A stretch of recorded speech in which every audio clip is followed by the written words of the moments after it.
Okie dokie. So, good afternoon, good morning, good evening, whoever you are. My name is Dr. Patrick Lockwood, and I am here on the Alchemy of the Mind podcast with Sebastian DeRosia.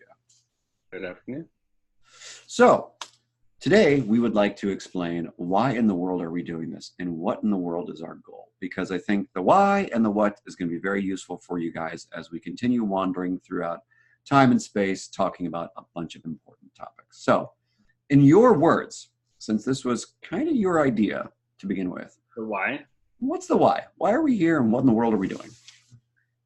I think for me, the why is witnessing, what's happening in the world, like all the division and all the, and of course, I live in Seattle, which is a pretty, outraged area. It is. And so I've thought for a long time about, how, I've followed a lot of people on YouTube and creators and thought about contributing my voice to it. But that took a while because I think I was always like caught up too in I guess being, I don't know if it's angry, but being frustrated. Right.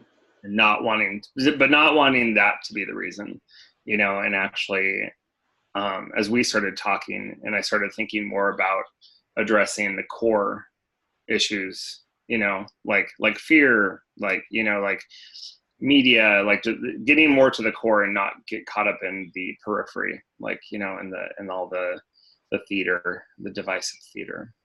Okay. So if I'm hearing you right, then part of what we're doing here is, as you said, trying to kind of be a witness to all the things that are happening and, not get caught up in the nitty-gritty details, but really talk about what's going on at its core. Yeah, right? Or try to get to the core of things as we discuss them. I mean, I think we're human and we're prone to maybe get caught up in the theater on occasion, but to be mindful of that, which I think in turn helps other people also do that themselves. Okay. To be mindful of things. Yeah, that's going to be a bit of a challenge because some of the stuff that we're talking about is pretty gnarly, Yeah, for sure. Yeah. But I think being conscious of I think we're both pretty conscious when we're having like a, biased reaction or, you know what I mean? Try to be. It's hard sometimes because some of the stuff that's going on seems so egregious that you can't help but want to say something reactionary and do something reactionary. And that's, I think, part of the problem we're experiencing here. Yeah, well, for sure. And I think collectively too, that, that one now too, that's also, marketed. It's branded, right? Right, yeah. Rage and frustration. And I mean, that's exactly what's happening with the whole adpocalypse thing. That's the bots. It totally is just whatever outrage you can expend is going to make you money and make you status, give you status. Yeah. That's crazy. And now it's to a point now where it becomes so that cop's killing. It's great. Where it's so pandering, where they're just like seeing that Carlos Faga, is that it? I'm kidding. It's not Faga. Nice. Faga, but I can say that. You can get away with that. The chair keeps doing that. Oh, your chair. Your chair is going to end up being a metaphor for something when we keep talking. It's sinking lower. Something. My chair, as I'm calling him a fag, but right. Perfect irony that it sinks right when you do that. You took the low road, your chair went with you. Yep. That checks out. But right on. I think sometimes it's interesting seeing how that's like having these mainstream people like that too, who are like representing gay people. Yeah. And not that I think one person represents but I think that's what the media tries to do, and kind of portray that image. Yes, he is the mouthpiece of all gay people. Lovely mouthpiece of all. Yes, exactly. All gay people speak. I feel like some people make that, and maybe that's a simple people who don't obviously be beyond the hashtag not alls. I'm sure he would. What? I'm sure he wouldn't. No, but I meant like other people, like who would observe someone like him and think, oh, these fragile, gays can't handle being called, gay Mexicans when they call themselves gay Mexicans. It's weird. But it's just, I think for him, it's a game, probably. Sounds like it's part of a game. And now we've gone into talking about the symptoms, but whatever. Yeah, back to the symptoms, but again, I think that speaks to the problem. And the problem is we are designed to speak about the symptoms, in my opinion. And I think that's why we've chosen the name Alchemy of the Mind, because the mind is the seat, the core of all this. And if we can affect the mind, hopefully, maybe, people will be able to not get stuck in the symptoms and get stuck in the kind of the people on the ends of the spectrum, but really stick with what, well, reality is that most people are not like him. Most gay people are not like that guy, you know? Yeah. Well, it's like that vocal, like a vocal minority that wants to, I'm going to speak for everyone else. And it's like, yeah, well, you don't speak for me. Right. You know? And that's a huge thing nowadays.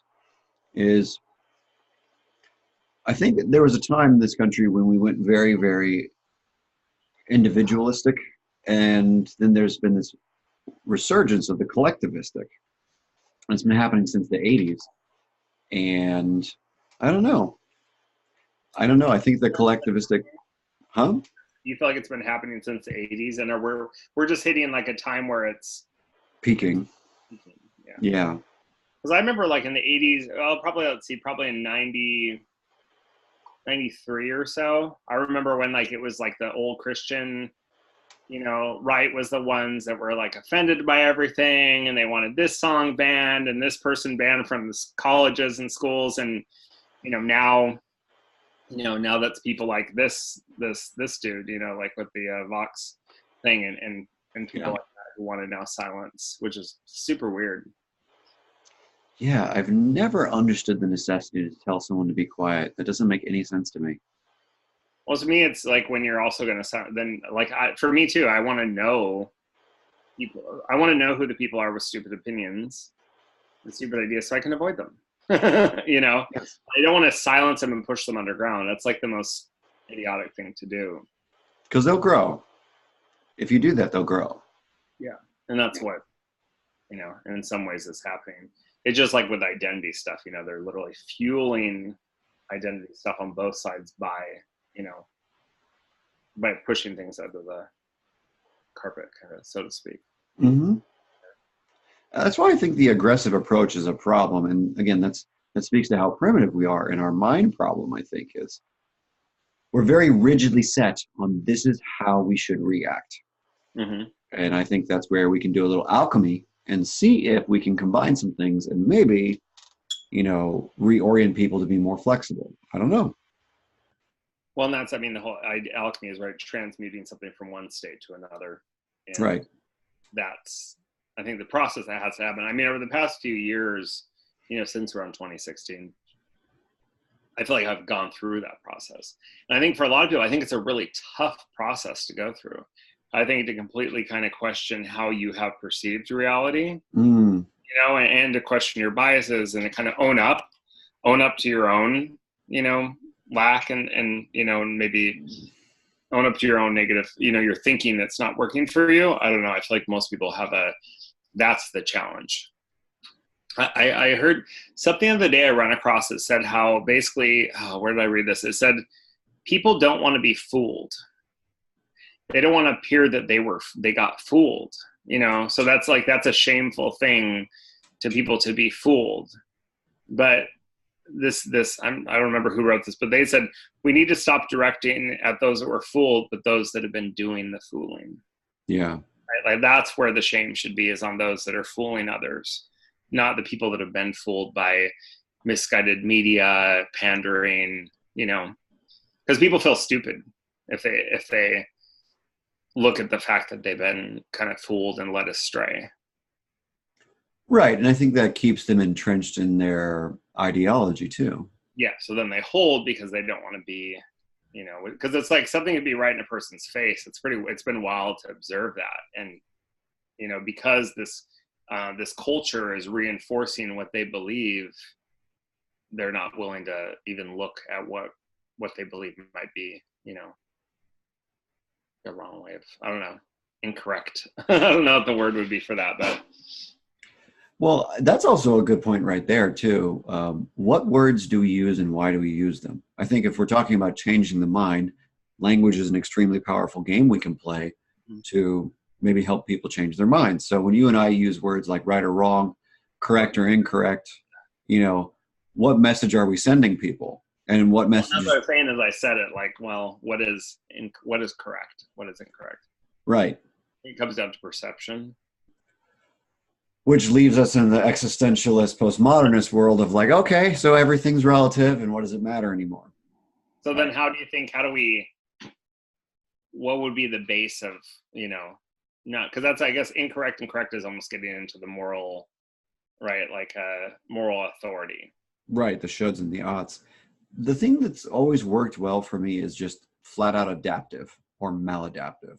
So that just means, is it moving you and getting you closer to a goal, or is it getting you further away from a goal? Is it bettering your chances of procreation and survival and, gaining prestige, or is it decreasing your chances of those things? I typically prefer adaptive and maladaptive compared to right or wrong. Yeah, that makes sense. Because then it specifies a goal. And so kind of go into how would maladaptive apply to, like, when we're talking about these kind of subjects. Okay, so let's take the idea that, since we've already talked about it, we might as well keep hunting down that trail and see what happens. So this Carlos Manza guy, is that his name, right? Yeah, I think it's Carlos Manza or something. Yeah. Okay, Manza, I don't know. Not really worth remembering, but. Right, that was my thing. So if I understand things correctly, his proposition is that because people were able to bully, and it's because they're conservative or they're aggressing against me because I'm gay or whatever it was, that he therefore should not have room to speak. That's the argument? Yeah. But obviously, his argument, there's a ton of hypocrisy because he's the one asking for people to be milkshake, to like kill a straight man on the way, or just something like that. I don't remember what it was, but it was something like he said tons of egregious things that would be much more in the realm of bullying than Steven Crowder had. Okay. And I think that's a fair point to keep on the side for this conversation, because that kind of weaves into my main idea is, if you take the idea of adaptive versus maladaptive, or the spectrum, let's call it a spectrum, because I think spectrum is a much more appropriate way of looking at it, a more accurate way of looking at it. Behaviors like, let's say, calling out someone who's famous. Let's just broadly describe what he did as calling out someone who's famous. Okay. That behavior seems very adaptive from the point of view of signaling to one's tribe, gaining prestige, and managing a sense of, I feel under threat. It's extremely adaptive because it's effective in getting what he needs. It gets people to rally around him. It gets people to support him. So his behavior is actually adaptive in that particular context, in that particular game that he's playing. Yeah. However, if we broaden the context, if we say, okay, this is just a small game, part of a bigger game, is it an adaptive behavior? And that's where complexity becomes a problem. Mm-hmm. Because now we're going to have to keep track of 40, 50 different games. And hierarchies. How those interact with the bigger picture too, right? Like he's doing this thing which now is, which hasn't only affected people on the conservative side, it's affected people across the board, on YouTube. So it becomes, Yeah, it's affected school teachers who are like, I teach a history class. I was going to play this clip of, the Nazis or whatever, just for the sake of like teaching my students or something like that. And now that content is banned. Yes. Okay. Can't teach about history, I guess, now. Well, this is this nature, like when you did your video about hypocrisy as the human condition, which I think this Carlos Maza really highlights. Right. And that's the problem, I think, with how our mind is oriented. Our brain is built for a time when we really only had to signal to our immediate tribe. Mm-hmm. So his logic is perfect in the sense that he's trying to signal to his immediate tribe to establish power against an invading force like Steven Crowder. Mm-hmm. The problem is we don't live in such a simplistic time when, we only have our tribe to hang out with. Yeah.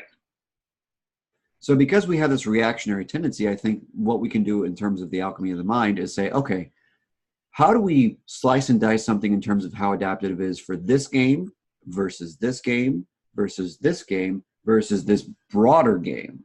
I think that would probably be a better conversation, because it's perfectly reasonable to say, in my opinion, that what he did was perfect. What he did, what Carlos said and did, worked so well because it worked with his tribe. And because his tribe has a lot of sway, more people suffer because of it. Mm-hmm. Right? Now, if it were the opposite experience, where the tribe that he was signaling to didn't have the same kind of clout at Google and other places, I don't think he would have as much power. And he would just be kind of whining in the wind, essentially. Yeah. So it wouldn't be very adaptive for the bigger game. But because the small tribe that he's a part of, the game that he's playing over here actually has a lot of, let's say, carryover into the bigger games, his play is perfectly adaptive for his purposes. Yeah. And for his tribe's purposes. But what do you, I mean, that's the thing, I guess, what are, and that purpose is just to silence the dissent, right? Right. To stave off the threat. Crowder's a threat. Yeah. Crowder's ideology is a threat. Yeah. Yeah. So we have warring ideologies, and I think that's where you and I might be able to go, hey, we're not going to have ideology. Mm-hmm. Yeah. And if we have a bias, I'll do my best to say, hey, this is my shit, Yeah. That way we don't end up like Steven Crowder and Carlos Maza. Yeah, because it's never it seems that's I wonder, like, I don't know, is there much more of a peak point that all this gets to? Is this like or is it things like this happen, do more people see the hypocrisy and then step away, which might happen, right? Since the fact that Vox did this, like, to signal to their tribe, and then it expansively affected a bunch of other people. Yeah. And in turn, those other people are like, well, screw this, because this isn't what we were, like, they obviously don't want their livelihoods affected, because that's what it's doing too. Right. That's a good way to get people's attention, is take away their ability to make money. Yeah. Mm-hmm. So. Which is really fascinating, because it's the phrase that's being kind of bandied about a lot right now is it's very Orwellian, which is scary. Yeah. Yeah. Well, then where does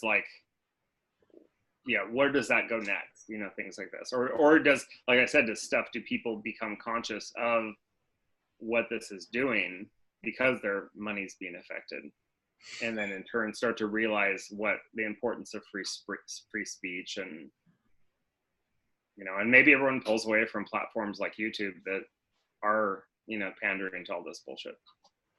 I think that's going to happen. I don't know what the alternatives are, but my guess would be is that, the common phrase that's being said is get woke, go broke. And I think that's happening. Go broke, yeah. I mean, that seriously seems to be what's happening. And it's a shame, because it's a giant platform that has the capacity to do lots of good. Well, did you see that thing that came out about the platform, how basically they were promoting authoritarian, they're promoting news and mainstream now, like in their trending, right? They will show only the mainstream stuff, and they're not showing what actually people are watching. Wow. Independent creators, like, they've actually shown now how YouTube is specifically looking at, you're just showing your NBCs and your mainstream media. That's who they're in bed with. Gosh, I wonder what kind of money is being exchanged there. Oh yeah. Oh, a ton. Yeah. They're like, hey, don't let us die. We'll do, we'll pad your pockets, and we can all get in bed together. I just watched the newest. Have you ever watched Black Mirror? It's a show from the UK, right? I think they're mostly in the UK. Yeah. But they're actually really good. It's one of the only. It's on Netflix, and it's very dystopian future. Yeah. They just had one where it was about like a tech. It was kind of going over the hypocrisy of, how like maybe when people started some of these things, they were well intended, and then they got into the hands, like they got out of their control, where he was in the show, he's like the guy who runs like something like a Facebook. Mm-hmm. And they're saying how he's like, oh, we have entire like committees or groups in the company that their sole purpose is to see how addicted we can keep people, target, to where like at first he's like, I just wanted to help connect people. That's why I created this. And now it's like the box has been opened and it's unleashed. And now it's in the, let's, make money off of everything, off fear, off of their outrage, which maybe I think almost people start to pull away from. I won't be surprised if we see people start to pull away from tech. Like I'm debating, like getting the light phone too, like getting a phone that's not, like going to the dumb phones. Pulling away and really kind of pulling this like insidious nature of tech out of people's lives. Do you see that happening? Do you think that there could be that kind of, and maybe that would be the counterculture? I think that would be the counterculture, yeah. And that would be the ones like us that recognize and see the hypocrisy and see these negative patterns. And then that in turn creates, but yeah, it's the counterculture, because the mainstream culture is just like full force ahead. You see they're opening a smart city in Australia. No, what's that Australia about? is also looking at rolling out a social credit system like China. Oh, sweet. They just used another shooting to pioneer it, which it looks like a shooting that they completely set up. Yeah, you're not hearing it. They're not talking about it. Max Egan just did a talk last night about it, and about how they kind of timed it with the rollout of the smart city, that people are protesting the smart city rolling out. And so they kind of timed the shooting, and then they're using shootings all the time, I think, to do this, Wow. That's conspiratorial, but it just links up way too often. Like, here's something important to look at. Let's distract them over here. I'm sure. Yeah. And that's part of distraction culture too. People are so easily distracted. I mean, that's why we like magicians, because we know for a fact that what they're doing is bullshit, but we like to live in the illusion that something magical is happening. Well, that's like people to me who still watch the mainstream news. Because I always, back in my teenage years, when I first started I was like, God, this is so, hi, welcome back. Someone who's just, when someone looks like they're using keywords to try to like induce fear, and that always was so unappealing to me. So to me, I think they do that much worse now. I feel like it's gotten to a peak, and it's surprising to me the fact that people still watch it. It is. They're talking to you like you're dumb. It's crazy. So. Yeah, we've got a weird thing going on here with the news media and just all of this. I mean, it's kind of astounding that we are in this place where we are knowingly just making ourselves worse, from the technology to the news media to the smart cities to the 5G, all this stuff. It just seems like people are perfectly content with suffering. That's fascinating. Well, that's the thing. And then how do we pull back from that? But I think it's going to always be the counterculture, which we watch counterculture completely, flip. And again, I think we talked about before, like how this is obviously dependent upon area. Like in Seattle and LA, like conservative and Christian has counterculture. Go out to some, I don't know, Kansas or some more rural area, it's still the counterculture's probably flipped around the other way. Yeah, totally. I think mainstream now, I would say that still, yeah, but in the mainstream, like what the media and what all those push, it would still be, I think this, like, it has flipped. Like, because now it's like we have like the people like pro-war, and it's flipped to the people. Does that make sense? Like the people that aren't, I think within the mainstream, at least, it's flipped to what culture is. And I think that's normal. That happens, right? I think so. But I think counterculture was kind of, I don't know. I feel like this is a new flip. I feel like if you think like since the 50s, right, and you move forward with like the, kind of married, more conservative, more Christian, that kind of life, I feel like it has been where counterculture was opposite, like gay rights, all these different things were counterculture. Yeah. And I think, but in this time we watched it flip. Yeah, sure. don't think that's been like always flipping in that regard, at least, into what the counterculture is. I mean, to be fair, we are a very young country in that Oh, for sense. sure. So it's not like we have a lengthy history to see major tides turn over time. Yeah, and I guess at some point Christianity was counterculture, right? I mean, would you say so in the past almost? I mean, depending upon in other countries. Well, yeah, in other countries, but I mean, here in the United States, I kind of forget founded on Christianity, right? who was it? Thomas Jefferson, I think, when he was president, got a letter from two different warring factions of Christianity in his home state, and this is something that Christopher Hitchens used to trot out all the time. That, you know, his response was, "I'm not going to be involved because you two have freedom to do whatever you want to do, but if I get involved, then there's a problem." Right? That's kind of the freedom of religion thing. You do what you want to do. I can't kind of come in and speak on your behalf. Right? Yeah. There's a dispute between two Christian groups, and they wanted the president to fix it. He wouldn't. So there's definitely been factions of Christianity that were counterculture, but I don't think it's. I think we've predominantly grown to be a very Christian-oriented nation, for sure. So I think more recently that's flipped. But we've also had stuff. You know, authority has also changed, right? Like I think for a long, and not to say like not in the 60s and 70s, there wasn't obviously that, again, the counterculture was opposing authority. That's what a big shift has happened now, because I feel like now it's shifted to where what was counterculture before has now become authoritarian. You know, like they're kind of pro-authoritarianism. Which doesn't, and it's not going to serve them. Well, and that's again that hypocrisy where it's, you know, but it's such a blatant hypocrisy. That's what I don't understand. But then I would go all Alex Jones, the water's making the frogs gay, and think that there is stuff like fluoride and hormones and things in the water, you know, that people have been ingesting for a really long time. I start to think about it because I'm like, well, I haven't been doing that for a long time. But maybe you've been drinking regular water and you're fine. Twitch. I have no clue. Yeah, no. Am I okay? I wondered about things like that would cause, you know, like people to be more susceptible. That's a good question. Group think, you know, because I just watched. Have you ever seen Mouthy Buddha? No. Oh, he does some really. They're interesting. They're very unique, really beautiful videography.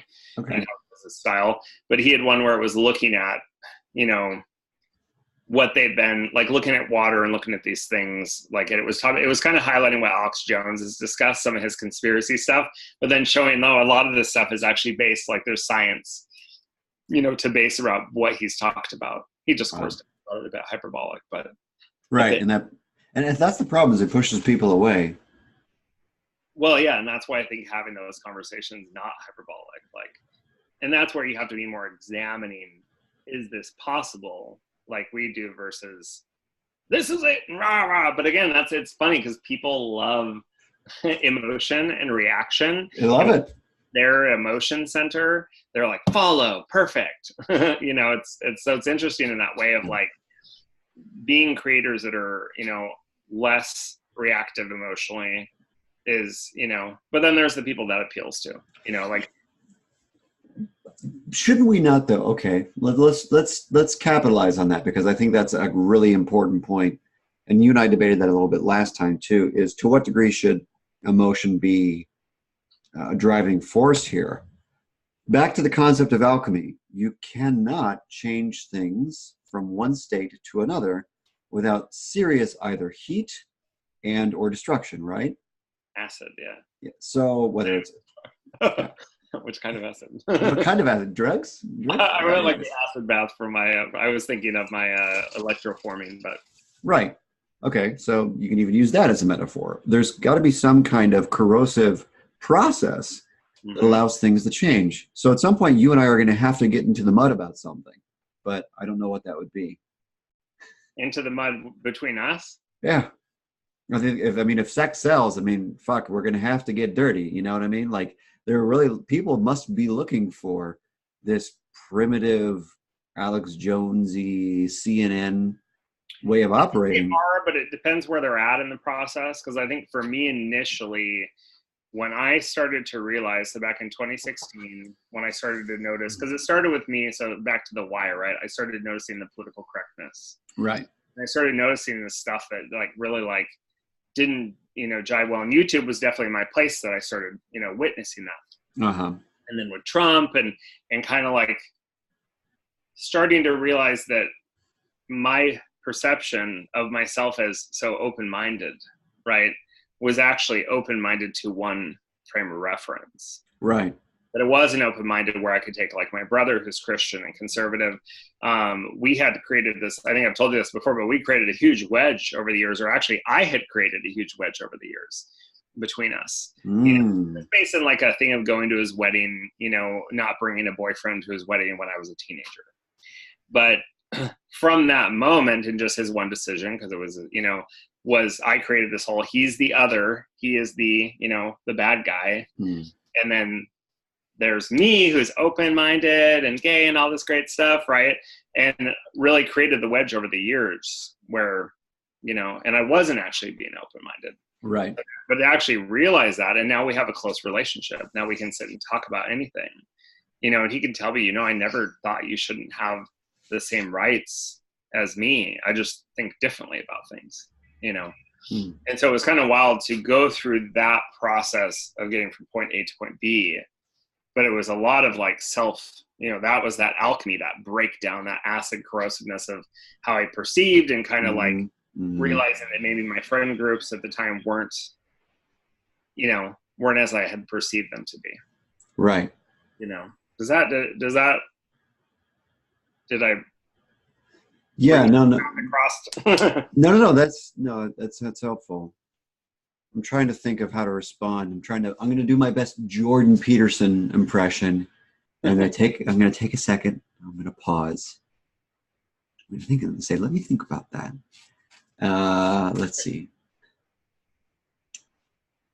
Well, and to try to relate it back to the, right, the original point, which is that's what you're going to do. Take my going down the rabbit hole and bring it back. Sweet. I'll do what I can here. So we're talking about the ability to be open-minded, but not lose it on people. Well, that process of alchemy, that process of change, that is often really painful.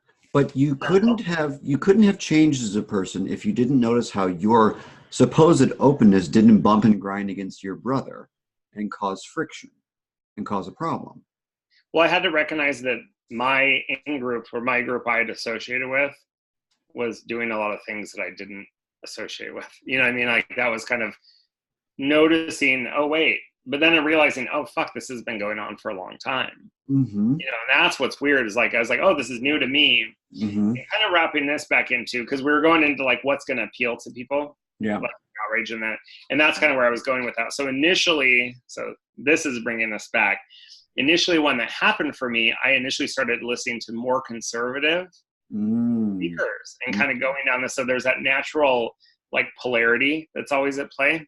But then I quickly was like, I started realizing, no, this isn't it either. This isn't where I'm not landing here because this isn't where I land. And then slowly over the past, few years has been a process of, and I think more people too, because I think that was that reactionary nature was actually happening for people on the left when they realized, whoa, like, oh, our hands are dirty. Like, this isn't right. So then they're like, go over here. Oh, no, this isn't it either. And then maybe that creates more of this, what we see now, which is, kind of this mixed mash of people. Right. And I think that's a good thing. What we're seeing is a greater diversity, because diversity is important, a greater diversity of opinions, ideas. You see a lot more people identifying as libertarian or classical liberal. And people who break their kind of like what their stereotype would be. Right. And I think that was the whole idea with my brother that I was going into is how, through that process now I can like value his view and, and value it even if it's not mine. Right. Which I think is really hard. People don't do that a lot. And I didn't do that before. You know, I mean, people are doing that. Maybe more people are starting to do that in this, you know. I think it's hard for people to value because we're kind of reacting as opposed to responding. But I think mostly people are reacting because they're caught up in group think and ideology and kind of what the culture's telling them how to respond. Right. We're caught up in a very kind of rigid, emotional, cognitive style that keeps any of us from being able to operate in good faith, it seems like, and actually try and see what the other person's valid points could be. Your speaker, by the way, is doing a little fade in, fade out thing in the microphone. Is it not working? Yeah, it was just kind of fading out. It's up now, but it was kind of good. It would get kind of quiet, and then it would go back Let's up. See. It's enough. I mean, I could hear you. I don't know how the recording will turn out, but we'll see. Hopefully people are happy with our audio. We'll see what happens, and I'm sure we'll get comments. That was the one thing about my Benjamin Boyce interview was, like, everyone's like, oh, it's a great video, and then someone's like, terrible quality audio. Sorry, I didn't have a microphone at the time. And the headset. Why do you wear the headset? So I can hear you better and not be distracted by outside noise. Oh, okay. I'm so hyper vigilant to anything going on around me that I'll pick up 5 different things and get lost. Like that. And that's a little disrespectful, and I want to make sure I stay here if I humanly can. Yep. Yeah, I want to hear you. So it's quiet out here, so must be nice. It's like its own independent area, so that makes it, there's no distraction. Don't have that here in LA. Yeah, I know. I do live on a little wooded, like a little rural area in the city, which is nice. Mm-hmm. Okay, so we've talked about what we are doing. We're trying to help people change their minds, and it might require some unpleasant thoughts and feelings because that's like corrosion. And uncomfortable. I think that's the thing to remember is it's not hard. It's just uncomfortable. Right. And our natural thing is to avoid discomfort at all costs. Precisely. But to our own detriment. I mean, that's addiction. That's negative habits. Like everything is that avoiding discomfort. And I think that's probably a great topic for us to pull apart sometime, is the idea that we've been avoiding discomfort for such a long time. Even if we go back to Carlos Maza, that's exactly what he's doing, is he is avoiding discomfort. Yeah. Oh yeah, for sure. Which doesn't serve you. But I also think too, I think there's honestly, just looking at how I think there's more of a sinister. Sure. With him, I really do. I don't think I think he actually wants to, like, he's one of the burn it down types. Burn it to the ground. Because if you see, he did the ones where he's like crying blood because of Fox. I mean, he's a little shit. Little histrionic boy, huh? Yeah, just like, yeah, definitely a personality disorder. It's possible. It's possible. I'm not going to go there, but it's possible. I can go there. You can totally go there. My license would be on the line, so I'm not going there. Yeah, exactly. That's why we do that. Okay. Interesting. So okay. And I think maybe actually that's more of a sociopathic tendencies. I think there's, I think when people are really, doesn't it take a sociopath to be like even navigating that space in some ways? I don't know. I don't know. Have we not all done something like that? Have we not all, let's say, intentionally tried to destroy someone? I don't know. Yeah, maybe. I had a thought the other day. I remembered, like, it's weird. I remember times where at the time I wouldn't have known it, but I just remember in my 20s. I don't know. It's earlier today. I had this thought about this person, Lee, that I just was just a dick to, kind of like a bully, like, which I was always bullied myself in school. So it was interesting to recognize, like, at that point in my life, I kind of was, getting to share a little bit of that back that had been given to me, maybe. Yeah, that's revenge 101, and that's, I think, it wasn't like that. Like what he's doing, like doing something that will, like, greatly affect a large group and intentionally, And he also talks about, like, killing people and pretty violent. So who does? If you look at posts, Carlos Maza. He talks about killing people? Oh yeah, he talked about, like, it was like kill a straight white male or something. I mean, he said things that are really egregious. Maybe it wasn't the word kill, but it was definitely angry and violent. Man, I mean, that's the problem with rage and with vengeance, in my experience, Mm-hmm. is it always produces negative consequences down the chain nowadays. Now, there might have been a necessity for that a long time ago, but I don't think there's a necessity for that anymore. Yeah. Well, the necessity for them now is getting clicks. And also too, it's because we know like Vox and they're dying, Yeah. right? They're going down, they're losing viewership.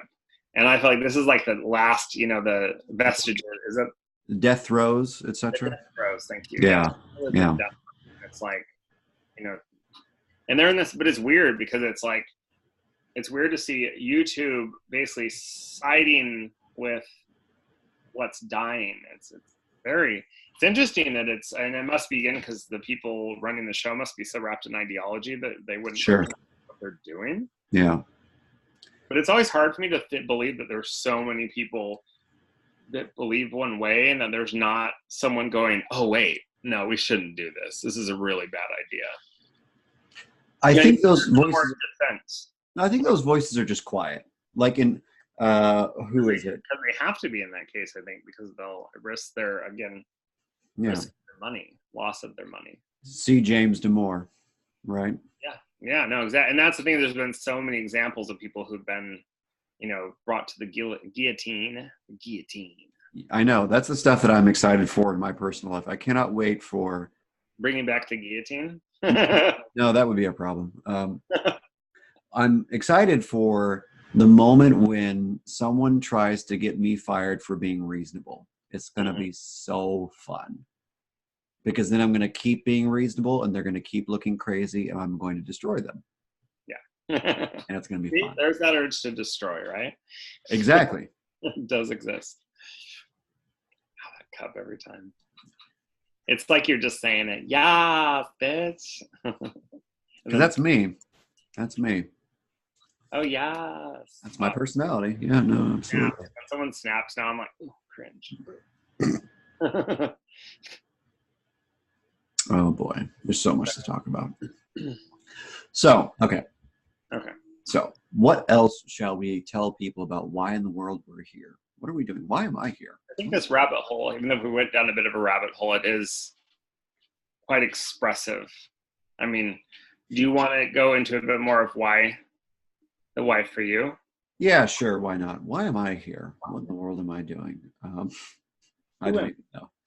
I don't even know what I'm doing here. So my experience has been, and this is both personal and professional, that well-meaning people with good intentions, do a series of bad things and do a series of good things.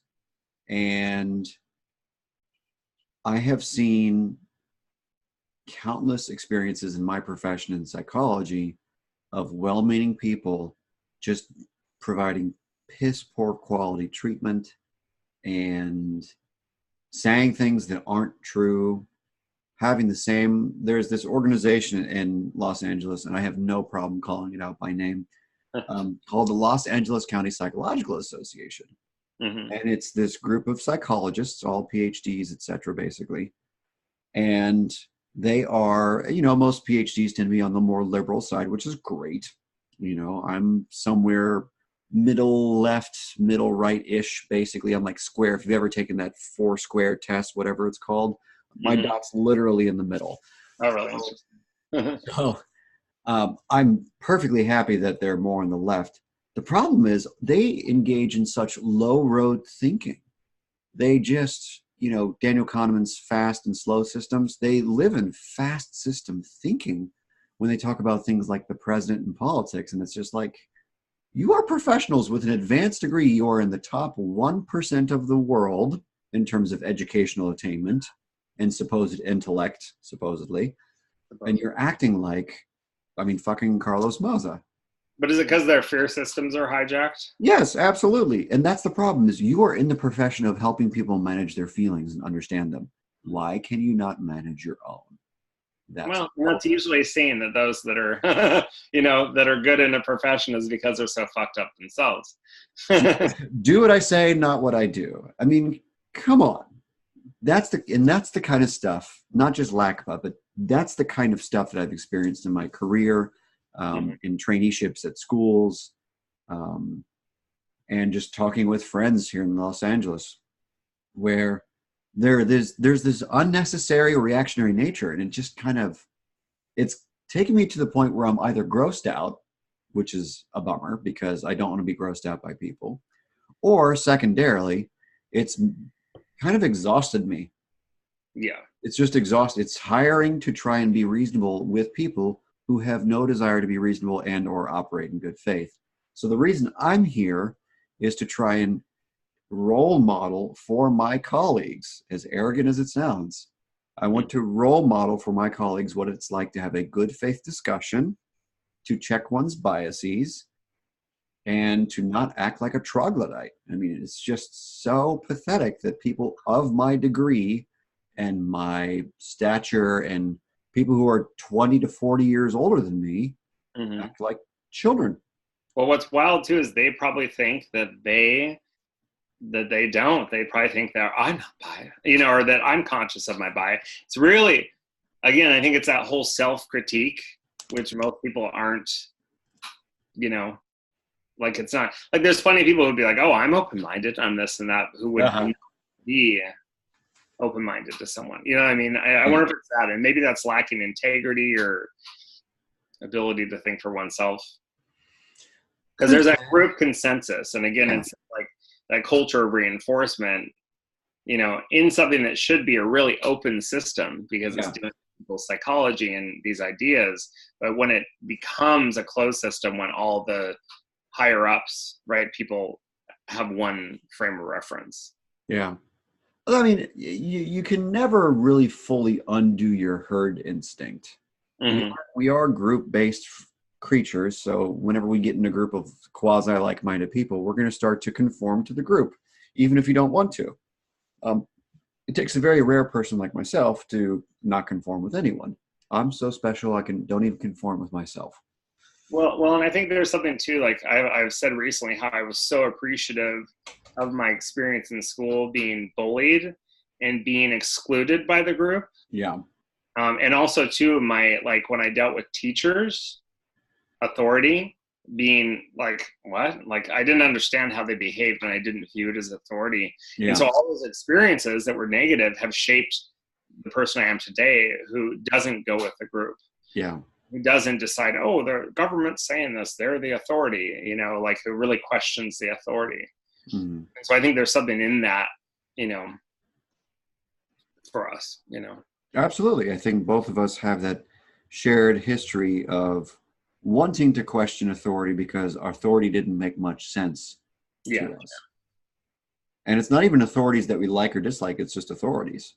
In general, Yeah, I mean, what was it I was texting you the other day? I was like, you know, I feel like I'm in a kind of a fuck it mood. I kind of want to take on everyone. I want to take on the people I like and the people I don't like. I want to get the Jordan Petersons and the Sam Harrises of the world stirred up, and I want to get all the others stirred up too. I mean, it's just, we are definitely getting stuck in our little silos, and that's a huge problem. Yeah.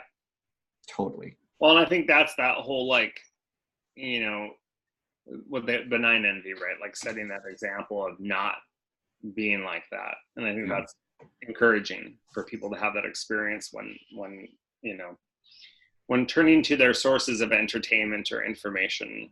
Yeah, you know, exactly. That's, I think, creates a shift. And that's what we're all about here at the Alchemy of the Mind podcast. There is our why. There's our why. We are here to create a shift in the minds of people. Do you think we should have guests on? Definitely. Okay. I've got a few. Oh, he's got some ideas. I know some great conversationalists. So. Okay, we've got some conversationalists, probably better than myself, I would assume. So that'll be good. You're a wonderful conversationalist. I'm sure. I'm a much better listener than a talker. Yeah, I enjoy when your things exceed 45 seconds. Messages do. So you must do something right in them.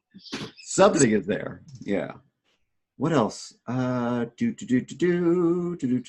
should do like housekeeping stuff. So we have a YouTube. Oh, what, should I dust right now?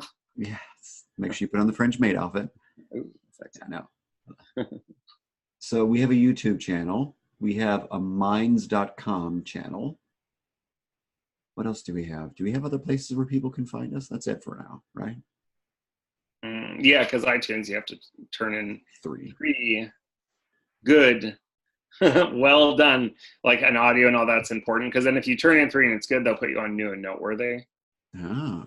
So we probably need like a jingle though. We need a jingle. The alchemy of the mind. Usually, we can go to Fiverr. We can hire someone. Yeah. Get a jingle. Interesting.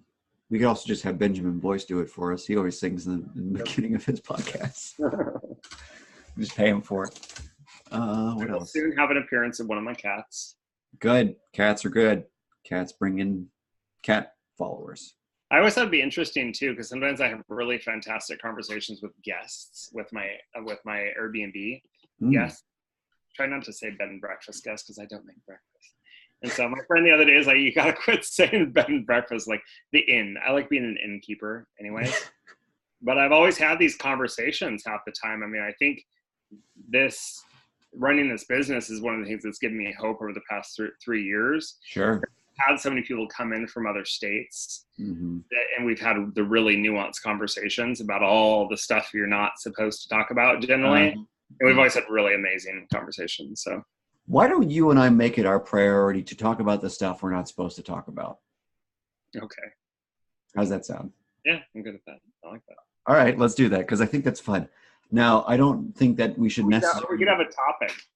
What not to talk about. That should be a great topic. I mean, there's so much we're not supposed to talk about. Even something as simple as like the N-word. We're not supposed to talk about that. We're supposed to feel automatically bad for even thinking of the N-word. E-N-N word. E-N-word. It's crazy. It's crazy. That word has more power than like Hillary Clinton. Oh. Sorry, I just threw up in my mouth a little bit. That's all politicians. Automatic response. All politicians make me throw up. Well, I think the power of words, and yeah, there's a lot of fascinating, especially now. I don't think that used to be.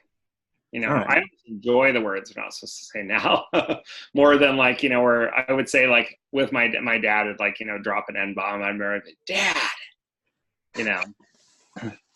But I think it was also the way that it was utilized too. It wasn't. So wait. If I heard you correctly, your dad's a white supremacist. Therefore, you're a white supremacist. You got the tattoo and the gauges. I think your dad watches media enough now and mainstream television that he probably wouldn't say it now. Now probably not. You think like 2 men in white uniforms would come and take him? Probably white cone uniforms, White cone.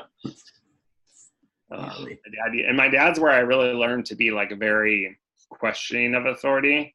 So it's been really interesting to see him get just like bamboozled by the news. But, a lot of whiskey, a lot of mainstream media will do that to you. especially the mainstream media. The whiskey, Yeah. Well, lots of whiskey with that mainstream media. It's that combination. Yeah, totally. Okay, so we'll talk about taboo topics. We'll post on Minds and YouTube until YouTube censors us or whatever. I think BitChute is another really good. We should probably figure that out because it needs to be a growing. Soph is on there. Soph. Have you watched her at all? I've seen a couple of videos, and I'm like, okay, she's going straight forward. Yeah, she goes for it. She's trolling. She's sharp. She's a sharp troll. 14. It's pretty. She's definitely. She seems like an independent thinker. Although maybe she has some help with it, but it sounds like mostly it's on her own. So. That's at 14, I could see that I was pretty. Well, now, right? How our brains are changing, and these kids have this like access on their computer to everything. So in some ways, just like we have access to really opening up the gates of information, while a lot of kids aren't, there's always going to be those kids like this that do. Mm-hmm. You know what I mean? Open up those gates and really have like a broader perspective. Well, this is, I think maybe this is something we should debate in a different video, but I think the whole um, concept of trolling, and as sophisticated as I'm not, something like South Park comes to mind, where they did a whole 3 or 4 episode stint either last year or the year before about the concept of trolling. Hmm. And it just always ends up in catastrophe, it seems like. Oh, I don't think it's really helpful. I think it's, again, I think it's a symptom Sure, of what's going on, and I think it sure, does definitely propagates fear. sure. But again, it's the people love that shit. So I mean, I don't do too much trolley stuff, but I can appreciate a little bit here and there. I think it's more about moderation. That's hard for me because I have some moments on Twitter where I really badly want to troll people, and I'm learning to like mindfully engage, not troll, etc. Even I have to like say sometimes I'm going to post this question that's not trolling. Well, and that's trying to like, and again, that's trying to contribute to the dialogue, not Yeah. cause it. But again, that kind of goes back to that. I don't know how do we, when we're such reactive, impulsive creatures, how do we shift the dialogue, and have that alchemy when people are like, all those dopamine spots are getting hit and whatever. I bet I'm we a could, reactionary. I bet we could help people become less reactionary if they went to some kind of digital detox. I bet we could. I bet we could. I bet that would be a great idea. Someone should do that. Yep. Well, that's something we've discussed a lot, and yeah. Yeah. Because I think that will cause friction. I mean, the irritability that people typically experience when they don't have access to their phone for an hour is difficult. Yeah. Yeah. Well, and maybe that's again when maybe that's like we're talking about trolling and these different things and really breaking down, Hmm. like the other day when we just did our Wednesday when we did our mostly digital detox. I did cheat twice, just Funny. 2 videos. But it was very interesting, like how I don't know, it's weird because again we're so set to go on a pattern, like to run the program of our day, and so being more conscious of all these things that are woven into that program. Do you get what I'm saying? Like Yeah. of the day, because that is our brain, that is our survival, that is our like not wasting energy. It just wants to go boop, here's the program you're running and go. So a lot of people incorporate things like trolling media first thing in the morning. I mean, a lot of people incorporate that into their program, and Hmm. then they're not conscious of how it's actually affecting them. That's right. And mostly this is the core, like you talk about in your book, of this is a lot of origin of all this fear. Yeah. Creates that like that closed loop. So it's self-propagating. That's what, does that make sense? Yeah. No, that It seems perfectly spot on. a cycle. Yeah. I think that would be with digital detox, is actually to like educate and then help pull people out of that cycle. That's right. And I think educating on some of these things is how actually, but again, it's with the being fooled. People don't like to recognize that they've just been sold into like the casino. It's a game that hits their dopamine, Hmm. and now they're living in it 24/7. And now they want us in it, in everything, like the Internet of Things. They want it, Hmm. you don't have to do anything anymore. You just get to like, I don't know. It's weird. It's weird to have so much of our abilities just being signed off. Yes. It's very strange because we're not built for that. Well, then people become less capable. And I think when people are less capable, they feel useless, and they're more prone to get caught up in primal reactionary nature. Absolutely. 100%. I would agree. So, So that's a problem. Okay. yep. Well, Okay. So we're going to talk about taboo topics. We're going to try and be positive if we can. We're going to try to admit bias. We're going to, what else are we going to do here? We're and we going appreciate your feedback, their feedback. everyone's feedback, anyone's and everyone's, positive and negative. Please, comments. Yeah. So that's basically it. We should come up with like a Bill of Rights. I think that would be funny. A Bill of Rights. Or like a set of principles and axioms or something like that for our podcast, for the alchemy. Or maybe you can Digital detox too. maybe you can find some old school alchemy set of rules and we can use that and adapt that for our alchemy of the mind. Mm. Yeah, I mean, there's so many areas of alchemy because my kind of specialty is plant alchemy, and now Mm-hmm. I'm learning metal, alchemy of metals. Most people think of alchemy and they just think of like turning Lead to gold. lead to gold. Yeah, but alchemy is I mean, your process when you're with a patient, that's alchemy. Indeed. It's this like reciprocal, this process. I mean, that's what it should be, right? Is bringing that process of alchemy. That's the hope. Yeah, yeah. Well, and I meant with other, when you have people who are just trying to reinforce their, belief system on people, then it's probably not the same thing. Well, I guess it's like forced corrosive alchemy, but Well, I think maybe next time we can talk about what our belief systems are and where they come from. That would be a good chat. yeah, yeah, that'd be interesting to kind of break down too. Because we All talked right. once when I asked you about moral, and then you told me, well, what is moral, or Well, what do you mean moral? yeah, what is defined of that, which is something I'd have to still think about. Okay. Well, let's tackle that then. Cool. All right. Well, this has been a good chat. Yes. Thank you very much. Yes. So again, I am Dr. Patrick Lockwood, and this is DeRoja. all right. And this is the Alchemy of the Mind podcast. Please follow us on YouTube, like, share, and subscribe. Same thing on minds.com. And we will talk to you again in about a week. Thanks. All right. Bye.